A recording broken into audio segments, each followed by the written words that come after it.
Hello everyone, this is F के make official YouTube channel. मेरा नाम है इंजीनियर फरमान ख़ान।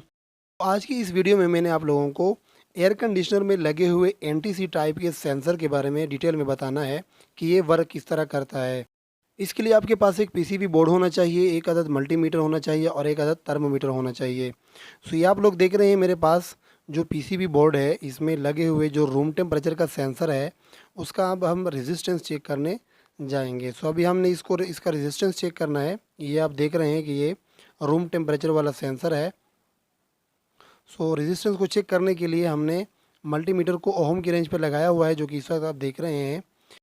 तो इस सेंसर के थर्मिस्टर की जो रेजिस्टेंस है इस वक्त वो 9.73 किलो ओम है, जबकि चूंकि इसी के साथ मैंने थर्मामीटर का सेंसर भी लगाया हुआ है।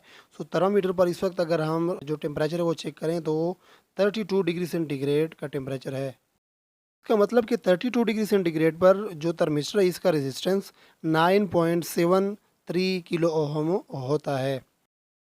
अब हम सेंसर के थर्मिस्टर और थर्मोमीटर के सेंसर दोनों को ब्राइन में डबोएंगे, तो टेम्परेचर के कम होने के साथ साथ हम देखेंगे कि रेजिस्टेंस की वैल्यू बढ़ती है या घटती है। तो यहाँ पे आप मल्टीमीटर पे देख रहे हैं, पहले 9.3 किलो ओम था, इस वक्त ये रेजिस्टेंस की वैल्यू जो है बढ़ रही है और इस वक्त ये मल्टीमीटर पर तकरीबन 14 किलो ओम के अबाव जो है ना वो वैल्यू जा रही है। सो टेम्परेचर इस वक्त अगर हम देखिए तो -3.6 डिग्री सेंटीग्रेड इस वक्त हुआ चाहता है, -4 तक चला गया। तो जो जो टेम्परेचर नीचे आ रहा है उतना ही रेजिस्टेंस की वैल्यू बढ़ रही है। सेंसर के थर्मिस्टर को बाहर निकाल कर उसको थोड़ा सा हाथ की मदद से हीट पहुंचा देते हैं। तो अब दोबारा से देखिए कि जो थर्मामीटर पर टेम्परेचर आहिस्ता आहिस्ता बढ़ेगा, तो साथ ही साथ जो रेजिस्टेंस की वैल्यू होगी इस थर्मिस्टर की वो आहिस्ता आहिस्ता कम होती जाएगी और दोबारा नॉर्मल पोजीशन पे आ जाएगी। सो इस वक्त रेजिस्टेंस की वैल्यू 9.7 तक दोबारा आ चुकी है और टेम्परेचर भी दोबारा नॉर्मल हो चुका है। अब इसका हम मुख्तसर सा मतलब समझने की कोशिश करते हैं एनटीसी टाइप सेंसर का, और फिर उसके बाद इसको हम सप्लाई देके ऑपरेट करते हैं कि ये कैसे वर्क करता है। तो पहली बात कि एनटीसी सेंसर कौन से सेंसर होते हैं। एनटीसी का मतलब है नेगेटिव टेम्परेचर कोफिशिएंट। ऐसा सेंसर जो कि टेम्परेचर के कम होने के उसूल पे काम करता हो। इसका मतलब कि इस एनटीसी टाइप सेंसर के थर्मिस्टर का टेम्परेचर जूं कम होता रहेगा, यानी ठंडक महसूस करता रहेगा, उतना ही इसका रेजिस्टेंस बढ़ता रहेगा और रेजिस्टेंस बढ़ने की वजह से इसमें करंट का फ़्लो मुश्किल हो जाएगा। और फिर जब करंट का फ़्लो नहीं होगा तो मेन आईसी जो कंप्रेसर की रिले है उसको सप्लाई नहीं देगी और यूँ कंप्रेसर ऑफ होगा। लेकिन जूं ही रूम के अंदर दोबारा से टेम्परेचर बढ़ेगा तो उस टेम्परेचर को इस सेंसर का थर्मिस्टर सेंस करके दोबारा से इसकी रेजिस्टेंस की जो वैल्यू है वो कम हो जाएगी और रेजिस्टेंस कम होने की वजह से दोबारा इसमें करंट फ्लो होगा और जो मेन आईसी है उसको करंट मिलेगा जो कि आगे रिले के ज़रिए से कंप्रेसर को चलाएगा।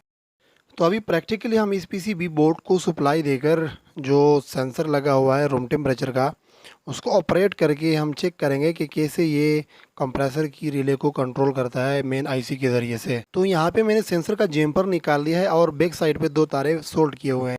अब इन दोनों तारों को मैंने सेंसर के जैम्पर के साथ कनेक्ट करने हैं। तो यहाँ पर आप लोग देख रहे हैं कि ये सेंसर का जैम्पर है जिसके साथ मैं एक साइड पे एक तार कनेक्ट कर रहा हूँ, जबकि इसके दूसरे साइड पे दूसरा तार कनेक्ट करूँगा।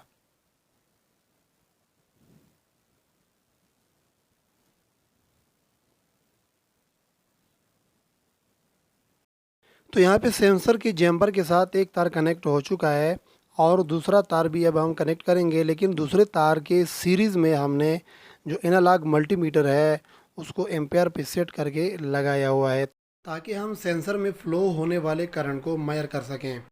ये सारा सब कुछ सेट करने के बाद एनालॉग मल्टीमीटर को बिल्कुल सामने रखते हैं ताकि हमें देखने में आसानी हो।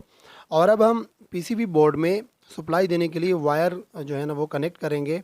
सो पहला जो तार है वो हमने जो रिले है कंप्रेसर को ऑन करने के लिए उसके इन वाले पॉइंट पर हमने कनेक्ट किया और दूसरा वायर हम इसी पीसीबी बोर्ड के न्यूट्रल वाले पॉइंट पे कनेक्ट करेंगे।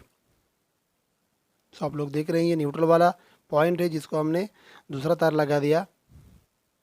और ये जो बल्ब आप देख रहे हैं 200 वाट का, ये हमने कंप्रेसर के लिए लगाया हुआ है, ताकि इससे हमें अंदाज़ा हो सके जब ये रोशन हो, यानी जब ये ऑन हो जाए तो हमें पता हो कि अब कंप्रेसर ऑन हो गया, और जब ये ऑफ़ रहे तो हमें पता होगा कि ये कंप्रेसर ऑफ है अभी।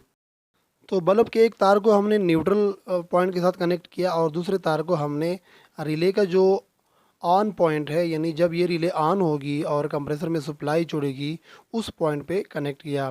तो जब ये रिले ऑन होगी, ये लाइट ऑन होगा। तो अभी हम पीसीबी बोर्ड में 220 वोल्ट की सप्लाई देंगे, और यहाँ पे मैं कनेक्ट कर रहा हूँ। तो इस वक्त पीसीबी बोर्ड ऑन हो चुका है, 25 डिग्री सेंटीग्रेड इस वक्त सेट है। तो आप लोग देख रहे हैं कि बल्ब के ऑन होने की जो मतलब है, यानी कंप्रेसर इस वक्त चल रहा है, कंप्रेसर के लिए सप्लाई जो है वो आउट हो रही है पीसीबी बोर्ड से, और 25 डिग्री सेंटीग्रेड पर इस वक्त ये चल रहा है। तो अब इस वक्त देख रहे हैं कि सेंसर के थर्मिस्टर में से जो करंट फ्लो हो रहा है वो तकरीबन 5 मिली एम्पेयर का करंट इस वक्त फ्लो हो रहा है। तो ये आप लोग खुद देख रहे हैं कि मैंने एम्पेयर मीटर को सेंसर की सीरीज़ में लगाया हुआ है, और इस वक्त सेंसर जो है उसमें तकरीबन 5 मिली एम्पेयर का करंट फ्लो हो रहा है। अब सेंसर के थर्मिस्टर को ठंडे पानी में डुबोते हैं, और ये फ़ौरन कंप्रेसर ऑफ हो गया। उसकी वजह है कि मल्टीमीटर पर इस वक्त आप एम्पेयर देंगे तो ये तकरीबन 2 मिली एम्पेयर का करंट इस सेंसर के अंदर से फ़्लो हो रहा है, क्योंकि सेंसर का रेजिस्टेंस इस वक्त बढ़ चुका है टेम्परेचर डाउन होने की वजह से। अब सेंसर का टेम्परेचर थोड़ा सा बढ़ाते हैं, हाथों से इसमें हीट पहुंचाते हैं थोड़ा सा रगड़ने की वजह से, और हीट पहुंचाने की वजह से इसका जो रेजिस्टेंस होगा वो दोबारा नॉर्मल हो जाएगा, जिसकी वजह से इसमें फ़्लो होने वाला करंट दोबारा से बहाल हो जाएगा। और यूँ मेन आईसी को जब ये करंट मिलेगा तो कंप्रेसर की सीरीज़ में लगी हुई रिले को सप्लाई मिलेगी, जिसकी वजह से कंप्रेसर ऑन होगा। अब जो ही सेंसर का टेम्परेचर नॉर्मल होगा तो उसका रेजिस्टेंस कम होने की वजह से मल्टीमीटर पर आप देख सकते हैं इस वक्त करंट तकरीबन 5 मिली एम्पेयर तक दोबारा पहुंच चुका है, और अब कंप्रेसर जो है दोबारा ऑन हो चुका है। सो इसका मतलब कि अभी थर्मिस्टर जो है ना वो नॉर्मल हालत में है, तो इस वजह से वो मेन आईसी में करंट को फ्लो करवा रहा है, जिसकी वजह से कंप्रेसर दोबारा ऑन हो चुका है। अब दोबारा हम देखते हैं, इसको दोबारा से ठंडे पानी में डुबोएंगे ताकि फिर से आप लोगों को अंदाज़ा हो। तो बिल्कुल नॉर्मल चल रहा है सब कुछ, और जो ही मैं थर्मिस्टर को डुबो दूंगा करंट दोबारा से ड्रॉप होना शुरू हो जाएगा मल्टीमीटर पर, और यूँ कंप्रेसर दोबारा से ऑफ हो गया। तो यही बेसिकली इस एनटीसी टाइप के सेंसर का वर्किंग फंक्शन होता है, और इस तरीके से ये रूम टेम्परेचर को सेंस करके एयर कंडीशनर के कंप्रेसर को कंट्रोल करता रहता है। तो आज की वीडियो में बस इतना ही। अगर वीडियो पसंद आई हो तो प्लीज़ वीडियो को लाइक करें, शेयर करें दोस्तों के साथ, और चैनल को सब्सक्राइब करना ना भूलिएगा। बेल आइकन को भी प्रेस करें ताकि हमारे आने वाली वीडियोज़ की नोटिफिकेशन भी मिलती रहे। So until to next video, bye bye.